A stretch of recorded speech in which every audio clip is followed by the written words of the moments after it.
Hey folks, so it's me again. I'm going to continue back from where I was just at in my last video, and I was kind of getting into the matters of unresolved trauma and how they can start to layer all these sorts of layers. And I was getting into the topic of my homelessness and basically when I was homeless during the ages of 19 to 20 and getting starting on the topic of having a kid. I really want to get into some of the psychology of the streets, even. I at 19 years old ended up on the streets, and I didn't know that there was any like shelter programs or any food programs, and I wasn't and it actually took the program, uh, the outreach programs, a little while to actually find me. So I thought that I was making money to literally survive. So I would play guitar like all day long, and then maybe make like $11 for the day, and that would be like a grilled cheese sandwich and um like a drink or a pop. And um there was times like I would like stand at the corner and I would like print off some like artwork, and I would do artwork for donations, and that made some pretty good money. And I was able to start to get by and roll my art business a little bit up, and got into some crafting. um Needless to say, uh the streets were rough. um I almost froze to death like multiple times during the winter on the streets. I wasn't wearing proper gear.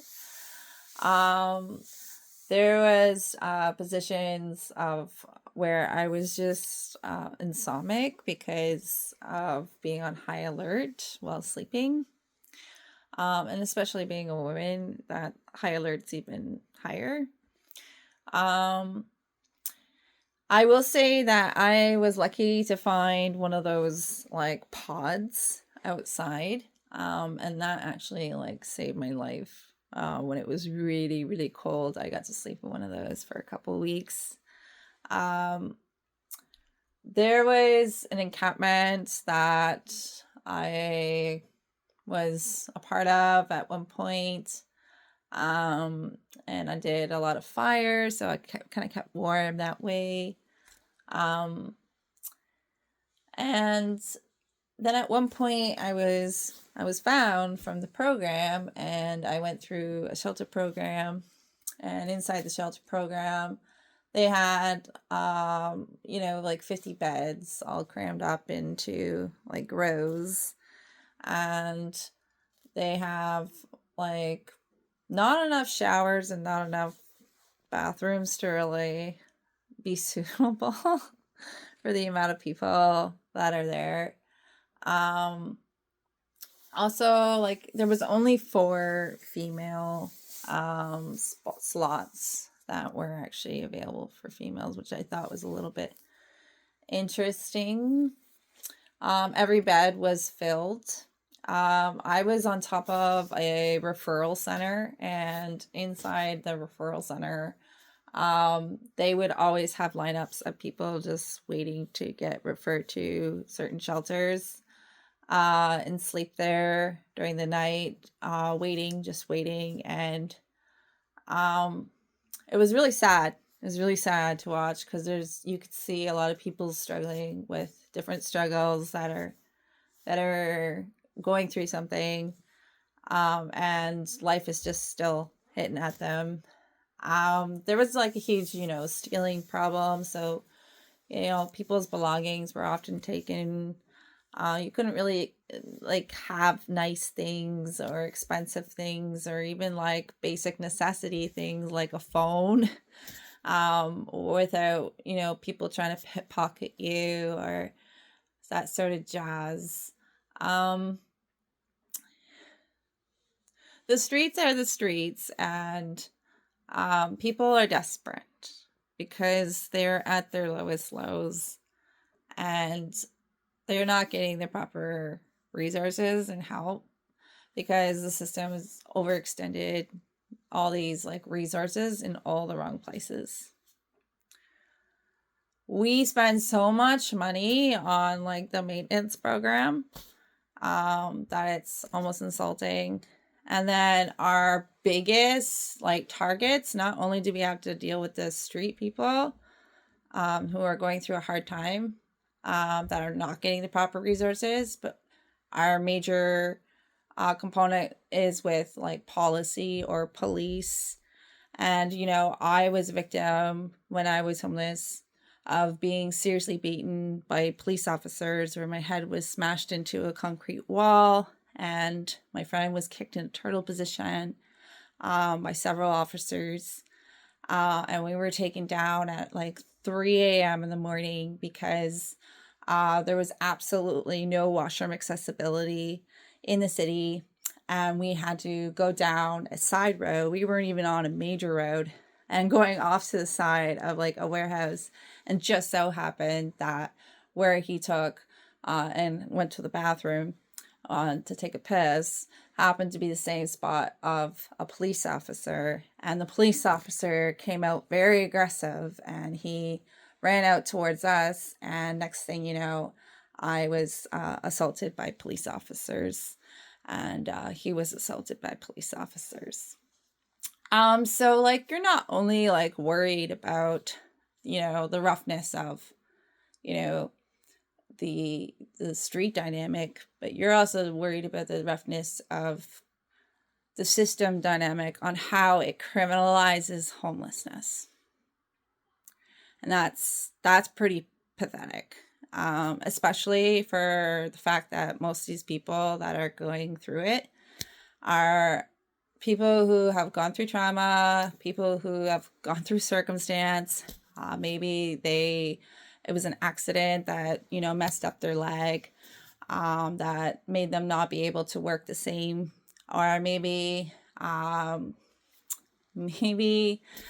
I just want to give some examples. Maybe they lost their job and they have degrees, but they're not getting enough paid job to supply their needs for them and their kids. So they're in a shelter with them and their kids. And because of the housing market right now, that's a really like for real sort of topic that people are now starting to discuss when we have a crisis on hand where everyone is lined up for food banks because they cannot afford groceries, yet they're working full time. And so there's a discrepancy of like health, mental health with basic necessities on a sense.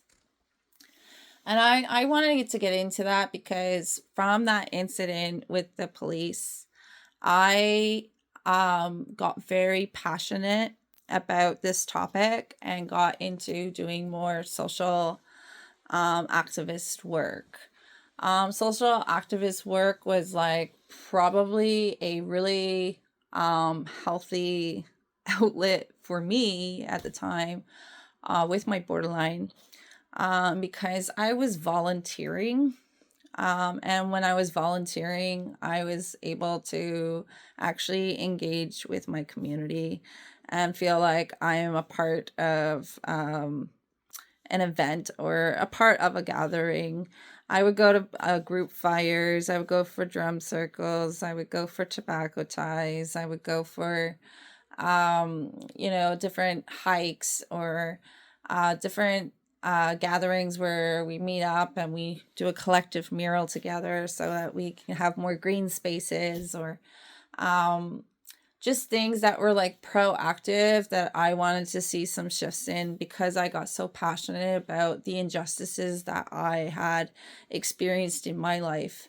So I find that people who are borderline, they have that attribute in them that make them more like capable for humanitarian attributes. I'm not saying that's for every borderline, but they may have a drawn attention to want to help others. The only problem with it is if you're borderline and you're untreated and you get so compassionate to a point where you're helping others through by just simply like because you have trauma bonds with them, essentially you can burn out and drain out too. So it's really important for borderlines to have that like self-love, self-care sort of experience. I remember when I was just before I had children, I met my baby father, their father. And when I met him, I had severe BPD. And there was things that I was doing that I could not explain. For example, when he used to walk out the door, I used to go into complete hysteric cries and upsetness. I would, as soon as he left, I would run through like 1,001 thoughts of what he could be possibly doing. And I would run through 1,001 of some of the worst ideas of what this individual could have been doing to me. The reason why I developed that was because I was around somebody growing up that because of their gaslighting abilities, I had to be highly aware of all the possibilities of what they were capable of. And I don't say this lightly because like when you're like dealing with like a high like emergency or stress like environment, like you'll find like borderlines like will be all of a sudden calm and they're able to actually articulate all the things that are going on around them. But then like on simple things, they might be very they might be losing their shit essentially. And so like I find that one very fascinating, and that's because we're so used to being in high trauma environments that we start to over analyze what's going on. And we'll run that event through our head sometimes a ton of times. And if we're really traumatized and we do the avoidant thing, we will try to mask that event or try to disassociate from that event from happening. And then try to distract ourselves into another space or self-sabotage into dreading onto that space. And those are the whirlwinds. Those are the whirlwinds of BPD.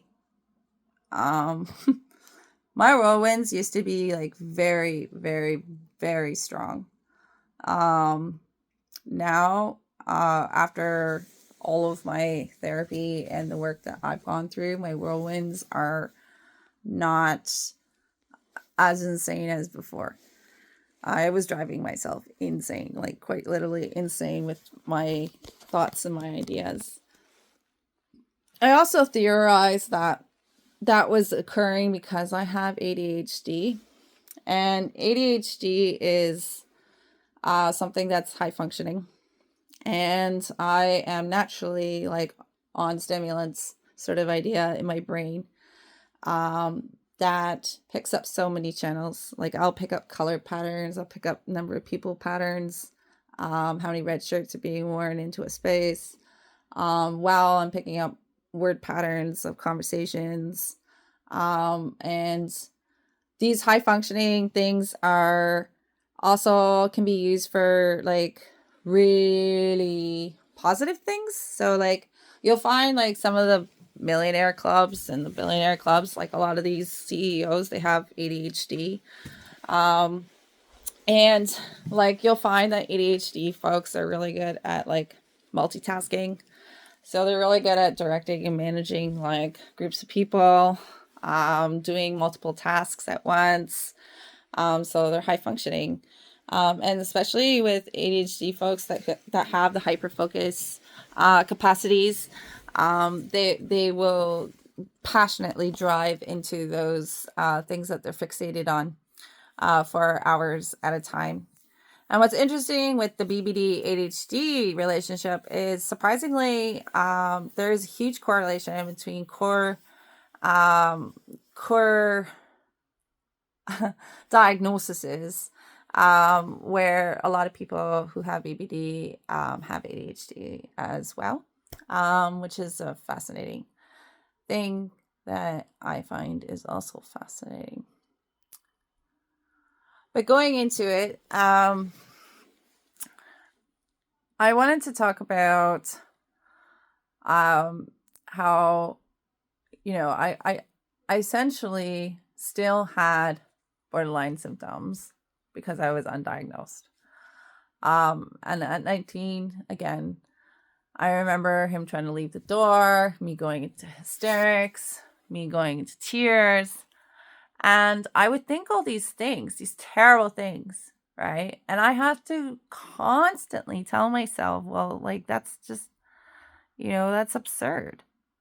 Maybe this is not the situation. Maybe you need to tone it down a second, take a breather, have a bath, come back to the situation, take a rest. Self-care was a huge thing that I started to challenge. I had to challenge being alone. I had a huge abandonment complex. Basically, I didn't really have a really solid family of support. And I had my father that at that point was slowly getting more tied together. And I lost a lot of connections to my mother's side of the whole family, just based off of, her gossip and her narrative that was really force-fed. And I felt like I was really silenced. Like I wasn't allowed to tell my side of the story or my side of experience from all of this. And that's really unfortunate that happened because I got cut out from a lot of like relations in my family as well. And I've been working hard on forgiving some points in my soul to be able to reintegrate on some of my family ties.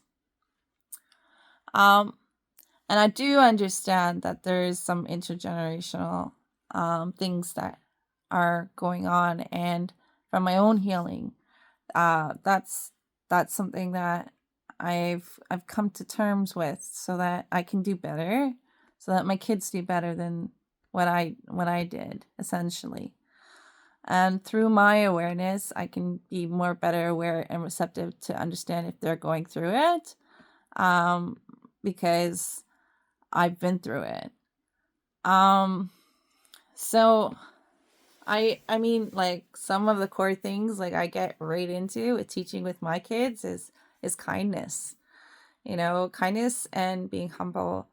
And these are like two things that I'm constantly driving like into them about being inclusive and being kind to others, and to not bully, to be nice. These are things that I've been driving into my kids so that they're not those mean girls doing what happened to me and damaging somebody.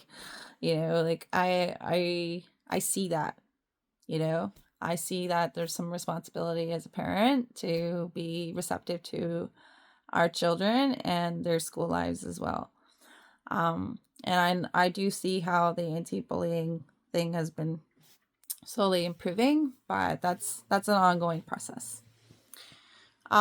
So anyways, when I had children, I went into a super nurture mode. I was really, really protective over trying to ensure that they had the best available resources to them. Um,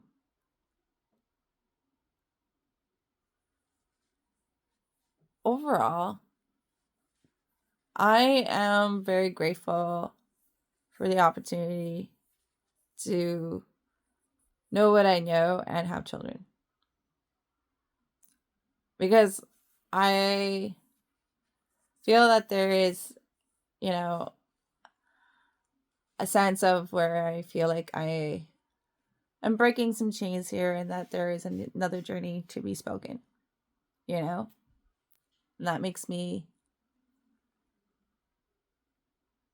very, very happy.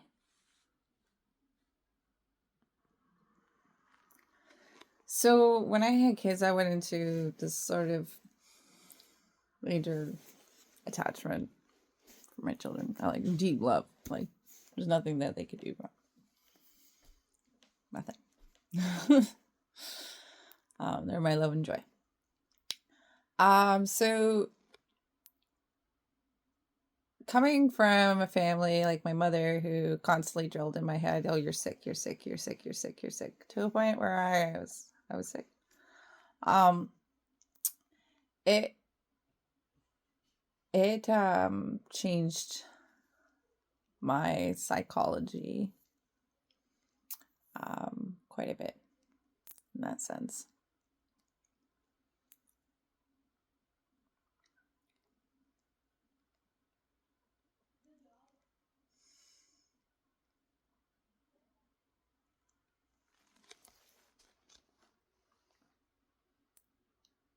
I think the best way to put it is I just wanted to see a better world than what I was given, and I didn't ever want anybody else to feel what I felt. And at the time, even with all the love I had for my children, even with me volunteering with social work and actually, making real shifts happen, and even with engaging with all these different age groups and, you know, learned law and different degrees. I didn't attain a degree, but I read documents like the Universal Declaration of Human Rights and the Charter of Freedom of Rights, and got to understand de facto law. And some of the political interests that are going on is not necessarily for the land or for the people. And that's a poor fact about our society, because we're always in a survival mode. Most of the working people, that they are not getting the resources that is available and that could be utilized more efficiently than what it is currently. And it's a sad fact, because this has become a business. And until we shift that degree, just a tad, then more advancements would be happening almost instantaneously while that's happening, because you have more time to focus on education, technology, mental health, security, because your base networks are handled, right? And I always found it funny, like when political parties always wanted to tell me who I should vote for, but meanwhile they can't even manage having washroom accessibility, for example. And it's like, well, if you can't manage our shit, then how are you supposed to manage everything else? And that was sort of my ideology, I realized, when I got beaten up from the police and stuff like that. for that very reason of going pee, I realized that like we have a lot to work on as a society, essentially. That was a huge eye opener for me at that point. And even though all this stuff was going on, and I felt like I had more purpose, I still was going through identity issues, and through suicide idealization. The identity issues at the time was a lot of gender politics. That being said, it was because I was a strong female. And oftentimes people wanted to masculinize me. Or like lower my intelligence just based off my hair color, or stigmatize me for kind of questioning the bounds of gender politics in itself. I find what's interesting with this conversation is because I see currently how we're drilling in schools these gender politics stuff. And it kind of frustrates me because I feel like gender politics are so influenced right now by socio conditioning politics that we have to kind of work on that, because like, 1,000 years ago or 100 years ago, men were wearing skirts or beadwork, or colors were seen and shapes were seen differently on gender politics. And in human nature, I feel like culture continues to evolve and sort of explore, and I just think that humans are a lot more fluid than what we put off as, and we're not a very definitive tone when we're in puberty and when we're in explosive experiences, going through that puberty of curiosity and exploration and trying to figure out what you like and what you don't like. And I find, it concerns me, I guess, that we can pressure young ages to completely define right away,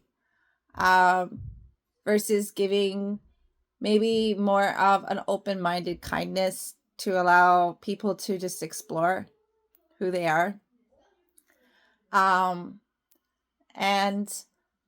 I know for me, throughout, like 16 to like 22, I was really expressive on whether or not I was a they, am I a she, am I bisexual, and now like even the terms have evolved, because like back then they had like LGBT, and now it's like LGBTQTS2, and apparently I'm a demi-pansexual on this spectrum, because there's more terms to define the spectrum. And I think that's interesting, because like you look at gender and it's the same idea with behavior, though. Behavior is like the spectrum, right? And I think people over time, they learn what they like and what they don't like, right? So it's like give it a break. And people go through different phases too. people go through way different phases in their lives, where they have more of an interest in a certain thing, and then maybe that interest changes, or that hobby changes, or that career changes. And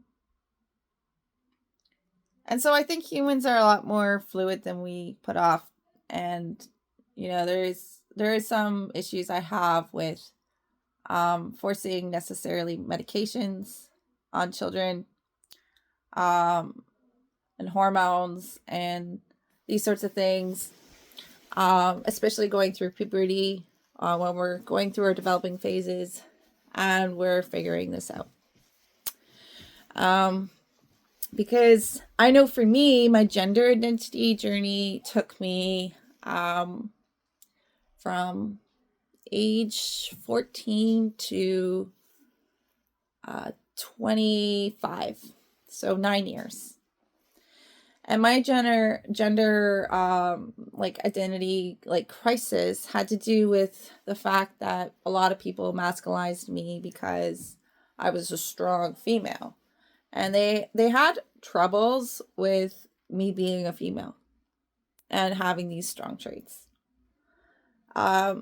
which really messed with my psychology a bit, because I was like, am I a they, or am I a guy for having these traits? And for someone who's dealing with identity issues, these are things that are going through my head too, was gender identity issues.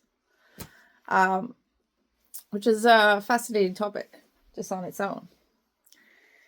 Anyways, I don't think medications are the way to go necessarily right away. I think give people time to just be themselves and figure it out what they want to do. Is my personal opinion on that, because if I had altered my chemistry further during that time when I was just trying to figure this stuff out, it wouldn't have been good. And I know this for a fact because I was dealing with substance abuse issues. My main drug of choice at the time was MDMA. MDMA soon turned into cocaine at one point. But needless to say, when I was in my substance abuse issues, I was doing it to load off emotions, or to block off emotions, or to kind of cure myself, or give myself a band-aid to what was going on at the time, which is just unresolved trauma, and unresolved behavioral management, which is basically studying your patterns and figuring out this is from this, and I recognize I do this, and how can I do better? And it's just a constant thing of not criticizing, but you're critiquing the behavior a bit through critical thinking. Yeah, you're critically thinking about what you're doing. And in this society, it's kind of sad because we've been lacking on the critical thinking. And I think it's important for our kids to have critical thinking just in general. So, but they say that only a small percentage, like a quarter or third of the country or whatever, actually critically thinks, and then an even smaller percentage of those critical thinkers think in different types of critical thinking, which is fascinating. So innovators and problem solvers, and getting into that sort of vibe. And then that's kind of sad because I think critical thinking is essential if we really wanted to get into mental health, that we should be, really working on approaching critical thinking a little bit more, in the school industry and just in life industry. and getting into some, new ideas or new concepts or new innovations that um, sort of rewrite what's previously there, and essentially, let's give this an upgrade. You know, there's a lot of things that need an upgrade right now. And I really feel like the millennial generation has been given the task to apply these upgrades now. It's time. Um that's just my personal opinion though on that one. Anyways, I want to just keep going with my story because all the things I have to say are pretty important to me anyways, that I feel like I want to share them because there's a dialogue here and just stories here.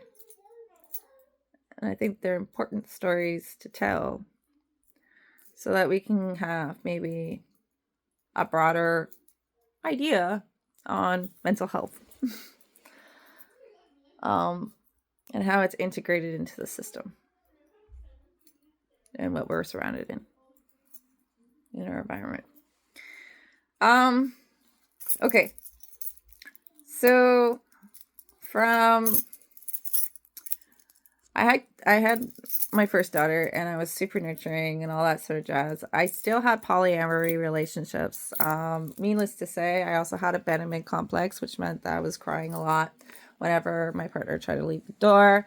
I had major jealousy issues. I had over spewing issues, which is like basically like spewing out like text messages that are like huge fucking novels. I had rage issues, so sometimes I would go into a stance where I would go into my room and I would just throw my books onto the ground or something like that. And I still had problems going on for sure. I also had dependency issues where I didn't do drugs while I was breastfeeding or while I was pregnant, but as soon as I was finished breastfeeding, I would go out for events over the weekend, and I would take the night off, and I would party with my friends, and I would go and explore and dabble then, and it was still around, and it wasn't necessarily healthy. Needless to say, and I got to a point with my relationship where I had so many insecurity issues. I had so many like abandonment complexes going on at the time. Where I was going into hysterics and crying, and I didn't know why I would even cry. Like it bugged me. It bugged me that I was reacting like that. Like I couldn't figure out why I was doing it at times. Like this uncontrollable stuff or this uncontrollable pit in my stomach that would just open up. And I that relationship, ended. And it mainly ended because I had a lot of unresolved issues, mainly. And he, I think there was a huge like age gap between us at the time too, where we were at different like lived experiences that made us not necessarily compatible for a relationship stance. But overall, we still managed because I always knew how much it affected me from my mother removing me from my father in my life, that regardless of whatever demographic their father was going through, that I would still include the children in their father's life. It's not like if there was pedophilia involved or something very, very extreme, like, remove the father. I agree. But I don't believe, when I mean like demographic wise, I mean like, people who are even homeless, or people who don't have a job or a disability, or don't have the same accesses, um, that they should still have access to their children. Unfortunately, what I see in this current society is that we have a court system that really steers towards favoritizing the mothers, and really excluding fathers from children's lives.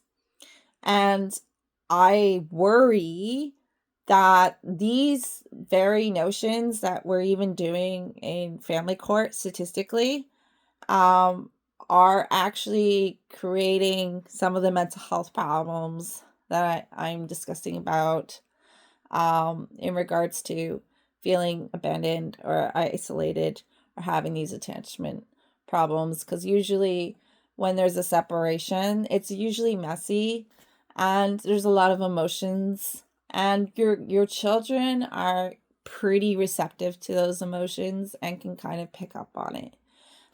So it's important to understand that they're healing just as much as you're healing, and that they need to feel like their root um parents are a part of their lives. I honestly believe that, um because I feel like even like the intergenerational issue in regards to like my family being stripped of their native status, um that has created even a identity crisis, of where they're had a hard time identifying with the sociopolitic.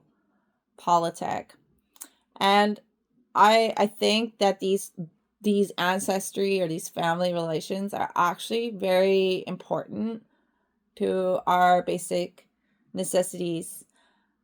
Even if you're like a foster child or any of that stuff, it really bothered me when I heard that a lot of these records are like missing, or that they take forever to locate, or they've been altered, or the information is just not correct. Birth certificates are being rewritten.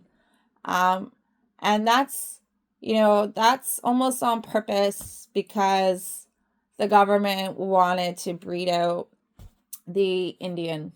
And it's just sad, because a lot of these, self identity confusions are systemically driven from colonial practices as well. So I that's just my take on that avenue right now. Um, needless to say,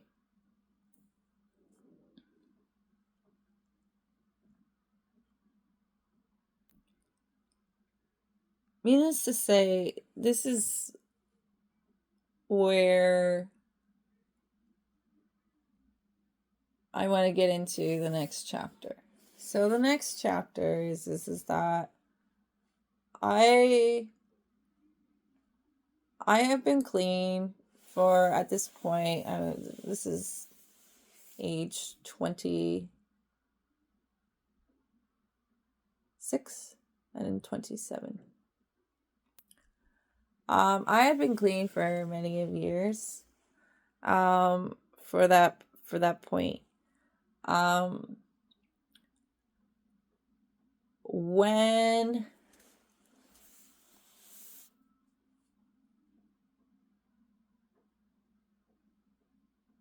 when I was dealing with my separation after 5 years, 6 years with the baby father, um,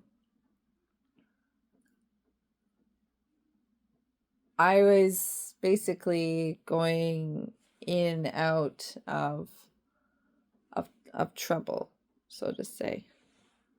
Um, I still had major suicidal idealization, even with like me loving my kids to death, even with me working, doing all this social stuff. At this point, I have done a lot of art festivals and art shows, and these are the good things of functioning things. And that's why I had to stay self-employed, because I was always picking my own hours, because if I was emotionally down for the day, then I would have, the father of my kids just, take care of the kiddos, right? And I would have to take a day off or whatever into my bedroom, and not bring my energy around the kids, because I didn't want the kids to see me in these serious depressions and in these serious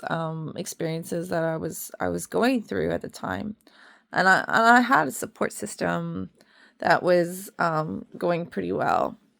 And I think the separation was a bit of a hard thing for me to deal with. Um, and when I separated, my mother took it as an opportunity to try to take the children from me. Unfortunately, because of our intergenerational background, we have like 4 generations of children aid involvement. And this was very, very easy for my mom to kind of get infiltrated into my private life. Again, as a helicopter mom that she was. And I know that she was like concerned on some levels, but her way of doing things was very, very messed up and very sinister. Very, very sinister. She was the kind of person that, would try to frame somebody saying that they child molested my kids, or she was the kind of person that would say these very, very outrageous claims to grab the attention of the courts to basically take the kids away. And she's a bit of a socio in the sense that she is a people pleaser. She is the rep of her union.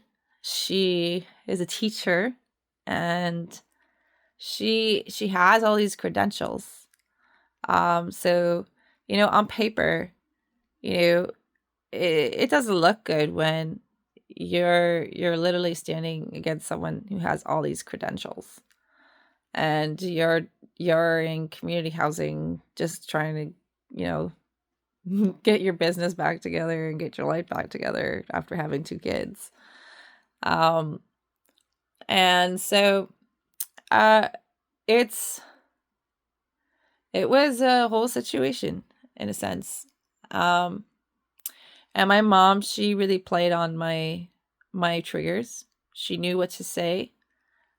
She would do some pretty sinister things, like she would tell me, "Oh, I'm bringing the girls around the guy that the man that groomed me as a child." He's like, "Yeah, I'm bringing them around for that dinner there." And I'm like, "No, you can't bring my kids around this guy. Like, what happened between me and him. Like, don't bring my kids around him." And she'd be like, "Oh, those are your delusions."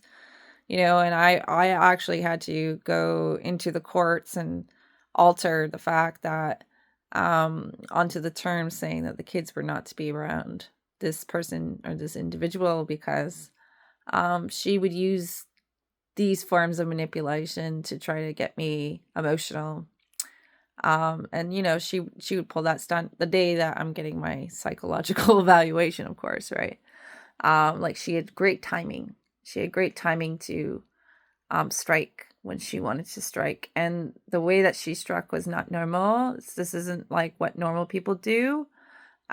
She was very cunning in the sense of her trickery, and in the sense of the stories that she would create, that caused a lot of damage to me and my kids, and a long, long journey.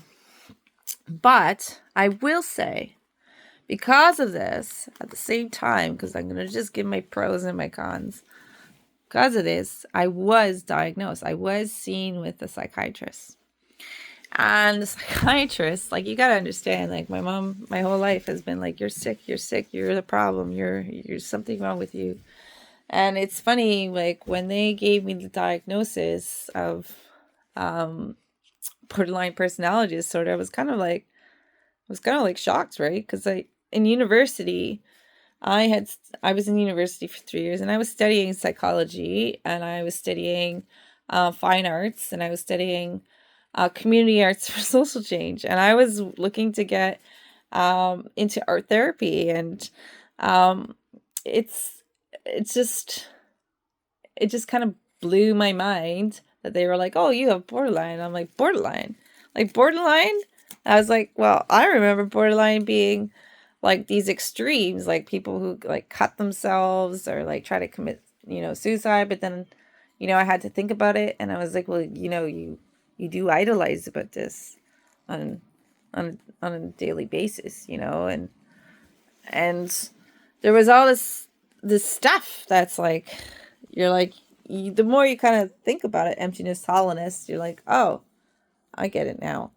I definitely do fit the description of borderline, and I've surpassed, definitely did fit the description of ADHD. They're like, that's no if and buts, you are ADHD. And it's funny because at this point, I have not received, I'm 27 years old, and I had not received a diagnosis. The shelter program never even put me through a psychiatrist. I almost feel like the shelter program should have this available almost immediately, so that they can actually give better resources for these people that are on the streets. Like oh, what's your name? Oh, blah blah blah. Okay, here's your direct counselor, and like not just like your streets worker. Here is your direct counselor, and we're missing a step here. Is all I'm gonna say. But needless to say, because if that happened at the shelter, like if that actually happened at the shelter when I was like 19, 20, a lot of this shit may have not fucking happened for the following fucking 7 years. Like, I'm not joking when I say this. Like, maybe I wouldn't have been shaming myself while I was in tears while that person's leaving the door, because I was so confused. I didn't understand why all this was happening. It's like, oh, now that I've really gone into, the background of where this stems from, I was like, I now understand why this is happening, right? And so, through the diagnosis, I had my children removed from me. And when my children were removed from me, I was at an all-time low. I was experiencing extreme depression. They try to claim mental health, saying that I'm not capable of taking care of my children. It was based off of claims that were completely absurd. And I struggled with this because actually I gave utmost for my children. I've always given the utmost for my children. It's been quite the opposite. But for me personally, I did have to kind of front off the fact that, it's true. There are things in myself that I had not worked on. But the thing is that system is designed to break you. Unfortunately, I was the lucky few percentage that got their children back. And I say that very clearly as day, because most parents do not win their case. They do not get their kids back. They do not. And the reason is because of how the system is trapped. It really is trapped. And the only reason why I managed to have my kids back is because I did so much social work and volunteer work. I already was in the field that I was able to get bumped up in waiting lists. for a therapist, for a psychotherapist analysis, because these waiting lists for these doctors, these specialized doctors, are so long. They're not accessible, and they're traps. The court systems have legislations that basically state that, after 12 months or 18 months, the Crown gets to decide where the children go. Meanwhile, they're trying to get you to do all these sort of, like, you need to do A, B, C, D, E, F, G in order to get your kids back. And meanwhile, you could be in a waitlist trap for like 2 years on something that is not even in line with the court's time. And that's sad. And that's how these systems get away with making money doing what they're doing. They get funding from the government to foster these children. They get extra funding for Native children. And they they create systems that make it impossible to actually help the parents. And it's sad. It's really, really sad, because they claim to be for the utmost respect for mental health for the children. Meanwhile, they are perpetuating these isolations and these abandonment complexes because they're removing the parents from the kids. My kids actually developed some health conditions as soon as that they were gone. My one daughter started getting gastrointestinal issues, and that was because she was stressed and she was clenching up and not going to the bathroom because she wasn't seeing her mother. And when I would see her for visitations, she would immediately go to the bathroom, and I knew that this was an attachment issue that she was experiencing physically. And we were doing it again to our kids. And I was in tears at certain points because I could see the layers of how we're still affecting the next generation over. And that really bugged me. It really bugged me because our current system is designed to inhibit reunification. And I can tell you that because if you go into the center, they have a big mind map. And on their mind map, they have tons of pathways to tons of pathways for the kids to be fostered out, go through group homes, or all these sorts of stuff. But they only have like one pathway or two pathways that allow like the kid to go directly back to the parents. And it's like, well, I can look at your mind map and I can see where your intentions are. You're an agency that has gotten accustomed to making money and blocking up the courts through these mental health organizations. And the number one reason how they're able to take kids these days is through the mental health claim. And because the mental health claim is so ambiguous, and it can't be disproven unless you see a qualified doctor, this is how they trap you. And so I actually had to fight for my mental health, saying that I was a suitable parent. I can still take care of my kids and have the condition that I have. And I did. I won my case. I started going through like immense therapy. When it first happened,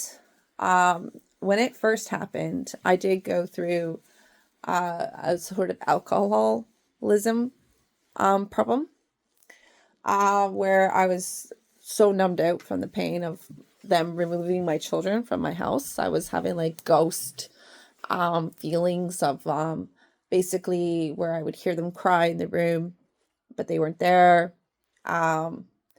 That I would get emotional when I would hear another parent's kid goes through an emotional response. I would respond almost like it was my own baby. And